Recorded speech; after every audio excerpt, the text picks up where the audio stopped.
Assalamualaikum warahmatullahi wabarakatuh.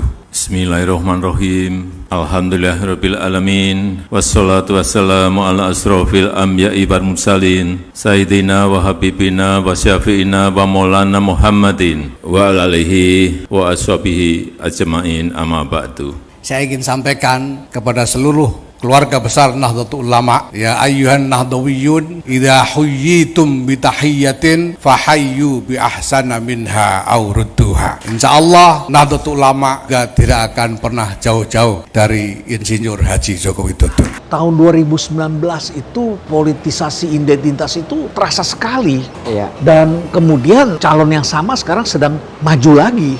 Mereka pernah menggunakan politik identitas, mempolitisasi identitas, dan kali ini tiba-tiba berubah bajunya dan kelihatan lebih friendly, lebih bersahabat ya. Dan kemudian kita merasa dia sudah berubah. Apakah semudah itu, Cak? Berikan pencerahan kepada masyarakat. Apa yang Cak Islah lihat di dalam masyarakat? Kok tiba-tiba kelompok yang kita sebut ekstrim kanan itu tiba-tiba tidak bersuara? Orang-orang yang selama ini juga mempolitisasi itu tiba-tiba tiarap semua, tidak ada. Apakah memang sudah hilang atau sedang tiarap atau sedang kemana mereka? Apa yang Cak Islah lihat? Kalau saya melihat begini, Prof, kelompok-kelompok dari sayap kanan itu kan memang cita-citanya sama, ideologinya sama, dan mereka tidak mungkin akan mematikan cita-citanya dia termasuk ideologinya. Mereka akan selalu menyeret paksa kisah-kisah masa lalu sebagai kisah yang paling ideal untuk diwujudkan hari ini. Kelompok-kelompok sayap kanan seperti kelompok GNPF, 212, FPI dan sebagainya adalah orang kelompok-kelompok sayap kanan yang mengatasnamakan agama tapi sebenarnya punya cita-cita politik. Artinya karena mereka ini cita-cita politik arti kekuasaan ya? Kekuasaan. Ya? Bukan cita-cita agama, bukan ya? Bukan. Cita-cita kekuasaan. Okay. Karena mereka menginginkan terciptanya khilafah manhaj nubuwah, dan ini dikatakan berkali-kali oleh para pemuka. Sama kurang lebih mereka menginginkan syariah diberlakukan, kurang lebih seperti itu. Kalau kita berbicara khilafah maka kita berbicara politik, dan ketika berbicara politik maka kita berbicara tentang mutualisme, kita berbicara tentang pragmatisme di dalam politik. Artinya kalau hari ini mereka diam, itu silent by order. Kalau mereka berisik, ya berarti noise by order. Karena ini transaksional sekali. Dua-duanya adalah by order. By order semua. Mereka tahu kekuatan mereka ini kekuatan kecil yang tidak mungkin melakukan gerakan sendiri, maka akhirnya dia itu menggendong terhadap satu kekuatan besar dengan kapital besar, lalu dia menjadi mesin penggelembung elektoral yang berada di dalamnya. Cuma masalahnya, satu contoh, kelompok seperti GNPF, 212 dan FP dari 2014 kan sudah melekat dengan Prabowo. 2019 sudah melekat dengan Prabowo. Loh kok hari ini senyap? Nah, karena Prabowo ingin mendapatkan bonus elektoral di luar mereka, karena 2 kali kalah pakai mereka. Jadi by request. Jadi otomatis atau tidak sedang mendapatkan order. Mereka mendapatkan order untuk silent dulu, silent by order. Kalau saya mengistilahkan. Tapi sudah muncul protes mereka. Dalam salah satu podcast saya mendengar dia tampil di situ, kemudian mengatakan kami sudah ketemu dengan Prabowo dan katanya sekarang diam dulu, katanya begitu. Mereka sudah bicara dan mereka agak protes gitu. Kenapa kok suruh diam? Kenapa suruh diam begitu? Ya mungkin karena sampai begini, sampai kelompok-kelompok tengah, kelompok-kelompok yang dulu melawan Prabowo itu betul-betul bisa dikunci fanatismenya terhadap Prabowo, baru nanti mereka akan muncul secara terbuka. Mereka ini kan bukan organisasi intelijen yang bisa bergerak diam-diam. Mereka tetap harus terbuka untuk mempengaruhi elektoral yang ada di kampung-kampung. Dan juga marketability mereka. Iya, jelas. Nah, kalau nanti kelompok-kelompok yang pro Jokowi lah kasarnya sudah dikuasai oleh Prabowo sekian persen saja dan sudah dibangun fanatismenya, otomatis kelompok-kelompok sayap kanan ini yang notabene berseberangan dengan kelompok pendukung Jokowi 2 kali periode itu, ya otomatis mereka akan terbuka. Karena Prabowo juga harus menjaga dari kelompok pendukung Jokowi yang berusaha direbut ini. Nah, kalau ini terbuka karena memang ini nggak matching, tapi dia sudah dibangun fanatismenya, otomatis ini tidak akan mengalami penggerusan elektoral. Ada saatnya nanti mereka akan muncul. Anda juga pernah mengatakan begini, bahwa Prabowo itu kalahnya tipis dengan Jokowi, oleh karena itulah Prabowo harus mencuri beberapa suara dari kelompoknya Jokowi. 25% kalau bahasa saya. Bahasa Anda 25%. Seperti apa kira-kira polanya yang Anda baca? Argumentasinya bagaimana? Prabowo ini punya satu kelompok yang dari pemilu 2014 sampai 2019 punya exit poll yang statik. dari kelompok yang sama, dengan exit poll elektoral yang sama, dan angkanya selalu sama, selalu statis. Artinya Prabowo sangat confident dengan kelompok ini bahwa mereka tidak akan pernah kemana-mana, tidak akan beringsut kemana-mana. Yang dicari Prabowo hari ini adalah tambahan untuk menjadi additional dari kelompok yang sudah statis ini. Kalau saya membacanya seperti itu, makanya mereka ya sudah ditumpuk dulu di bawah karpet. Ketika bonus-bonus elektoral ini sudah dikunci, nantinya ini muncul semua ini. Itulah sebabnya Anda melihat ada upaya untuk menarik relawan-relawan Jokowi masuk ke kubunya Pak Prabowo. Exactly. Kemudian Anda melihat Budiman Sujatmiko juga pindah ke sana. Betul. Kemudian Anda melihat juga foto atau upaya untuk mendapatkan Gibran sebagai wakil presiden. Begitu. Betul. Saya Anda melihat seperti itu ada hubungannya seperti itu. Tidak ada gerakan Prabowo untuk menggerus tokoh-tokoh sentral atau tokoh-tokoh yang dianggap sebagai influencer dari kelompoknya Anies. Tidak ada upaya dari Prabowo. Yang ada adalah mengambilnya dari pendukungnya Jokowi. Ya termasuk Budiman, termasuk Abu Janda. Ini kan Jokowi militan pada masanya. Jokowi militan, ya. Jadi dari kelompok pendukung Jokowi dan ini. terakhir ada Ade Armando juga berpindah seperti itu. Ya. Betul. Dari kelompok pendukung Anies apakah nggak dia?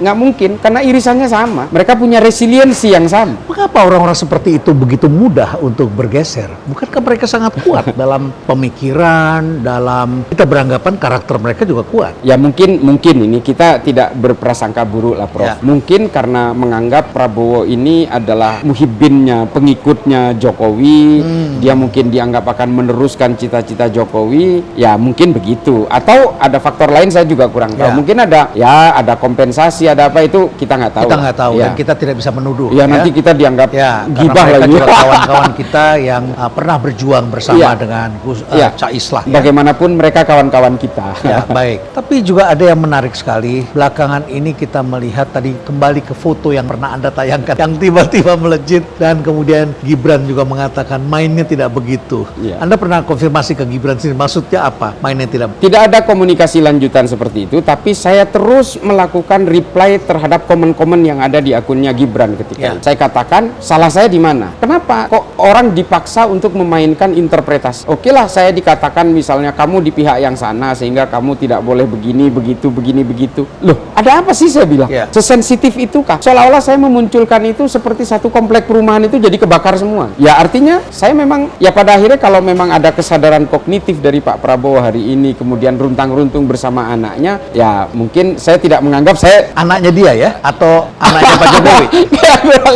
Tapi intinya begini, suatu saat nanti kalau Pak Prabowo menampilkan Mas Didit misalnya ke publik misalnya, saya tidak menganggap bahwa ini terpengaruh saya, enggak. Memang mungkin sudah waktunya. Sudah waktunya, ya. Karena ya bagaimanapun kan tokoh publik, dia seorang calon presiden. Kalau ternyata terpilih menjadi presiden, masa sampai kapan harus menyembunyikan background-background yang ada di belakang? Kami sudah mencoba menghubungi Prabowo karena tinggal Prabowo saja yang belum tampil di podcast ini. Mudah-mudahan ini juga didengar oleh Prabowo dan tentu kita ingin mendengarkan apa yang ada di dalam pikiran Prabowo dan memahami politik bahwa ini tidak sesuatu yang berbahaya kalau mereka bisa pahami dan memilih dengan baik. Basis masa NU itu sangat besar sekali. Bahkan Yeni Wahid pernah mengatakan 60% penduduk Indonesia atau 60% penduduk Islam Indonesia, mungkin lebih, mengidentifikasi dirinya sebagai orang NU. Kalau saya pergi ke kampung, tetangga saya, masjid, saya tanya, kita ikut yang mana nih? Masjid kami NU Pak. Saya lihat, walaupun dia tidak sarungan, walaupun dia tidak pernah di pesantren, begitu ya, tapi dia mengatakan NU. Basis masa yang begitu besar ini tentu akan sangat menarik untuk kepentingan-kepentingan politik. Kemana arahnya umat NU ke depan,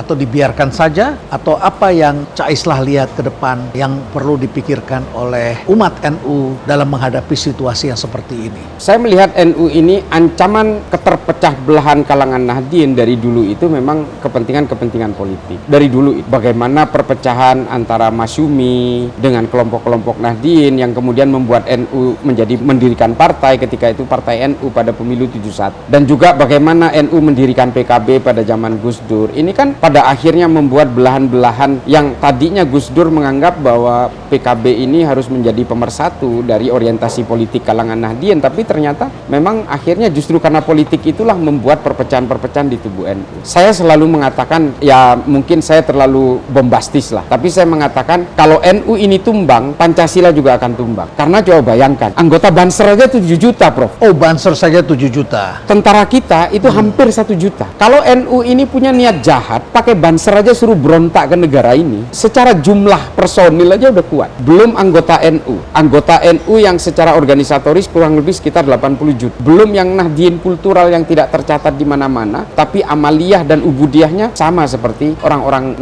NU pada umumnya. Artinya NU memang secara politik sangat seksi, tapi jangan karena sangat seksi itu kemudian orang-orang NU sendiri membiarkan dirinya tercabik-cabik. Tercabik-cabik dan kemudian salah memilih, Memilih lawannya sendiri. Memilih lawannya yang dari bisa dulu mematikan dirinya. itu dia, yang dari dulu mencaci maki NU, yang hari ini seolah-olah paling NU, tapi sebenarnya kalau ketika mereka berkuasa nantinya justru membahayakan orang NU sendiri. Saya sering berkeliling ke kantong-kantong NU di Jawa dan di luar Jawa, Prof. Saya mengatakan, Pak, kami ini semua sudah betul-betul punya orientasi politik yang seolah-olah tidak bisa dipersatukan, kata. Ini yang dikatakan oleh mereka. Ketika saya datang ke pondok-pondok pesantren, mereka kata, kami memilih Anies, kami memilih Prabowo, dan di sini hampir tidak ada yang memilih Ganjar. Ini di Madura ya, cerita di Madura. Hampir ya sedikit lah Ganjar itu kalau di kami. Tapi ya kami akan memilih Ganjar kalau cawapresnya Pak Mahfud.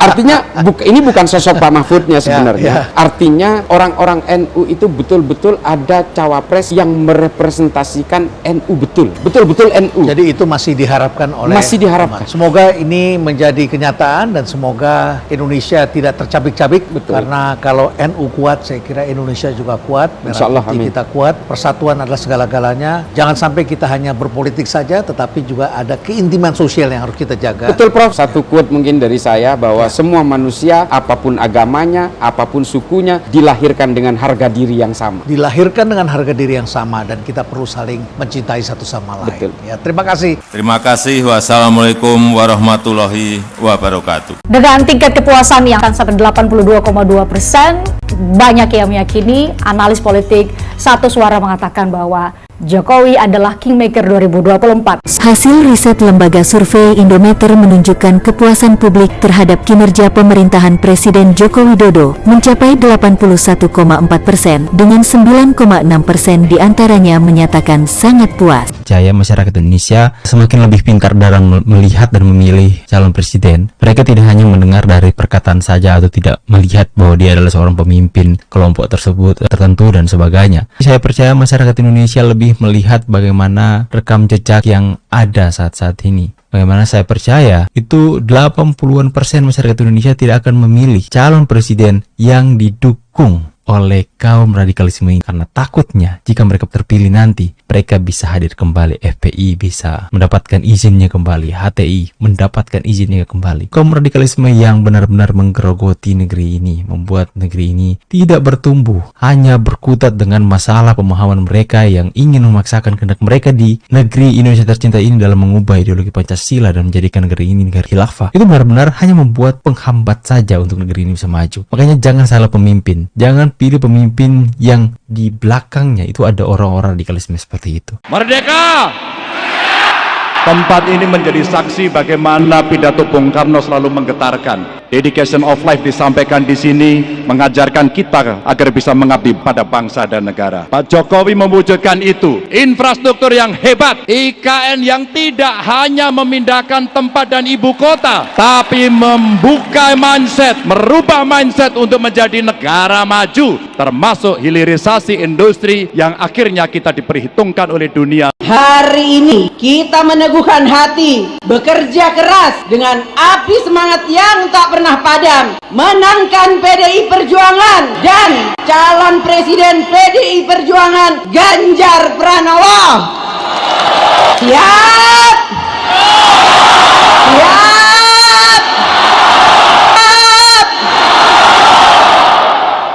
Seperti Mbak Puan tadi sampaikan, itu juga Bapak Ibu yang mesti kita pertahankan, kita lanjutkan. Namun itu tidak bisa terlaksana kalau kita tidak menang hat-trick besok pagi. Bapak Ibu, itu tidak akan terwujud kalau kita tidak kompak. Maka pesan Bu Mega kepada kita semuanya, agar kita bisa bersatu, kita berdiri seteguh karang yang tetap tegar dalam gempuran-gempuran ombak sekeras apapun. 2013 lalu, pemilihan Gubernur Jawa Tengah, PDI Perjuangan dan Ganjar Pranowo memenangkan itu. Dan itu di bawah pimpinan Mbak Puan. Insya Allah kita akan mengulang kembali di 2024. Insya Allah. Mohon doanya. Merdeka!